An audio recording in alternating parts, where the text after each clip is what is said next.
春天正是百花盛開的季節，其中位於健康路竹溪的水花，大約有20-30叢的洋紅風鈴木。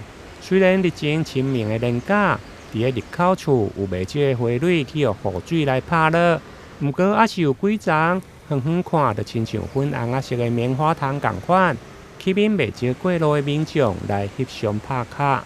前幾天看到很多年輕人，我才發現說哇，這麼漂亮，所以我就找我朋友來照幾張相留念。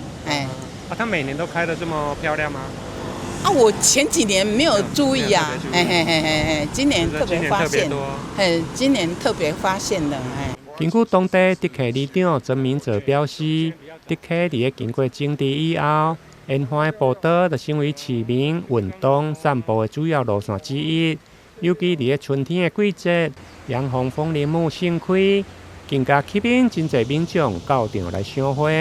不過里長表示，因為雨季加上今年風鈴木提早來盛開，想要賞花的民眾就要把握機會。這每年都會有這個花季啦，但今年是真的比較早一點啦，在清明前的時候就有這些花就大開啊。那我剛開始的時候，李明在提到的時候，我們群組提到的時候，我也蠻驚訝的，因為今年真的比以往還早。那每年大概都會有整片的這樣子的這個花季，然後也會很多人來。那我還蠻欣慰的，其實是基本上都還蠻乾淨的。我說只是一開始聽到花開，我們是在擔心會不會有什麼垃圾問題啊，還是什麼的。可是幸好我們的來這邊的散步的啊、運動的一些居民啊、附近的民眾，還是一些來參觀的民眾都不錯，都很愛護我們這裡的環境啊。里長表示，竹溪步道的洋紅風鈴木最近陸續來開花，會用講是台南市區上水的一條步道。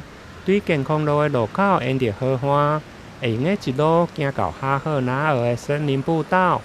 沿途還有幾座的橋會用跨越竹溪，非常適合三五的好朋友或者是親子來這一邊散步一邊賞花。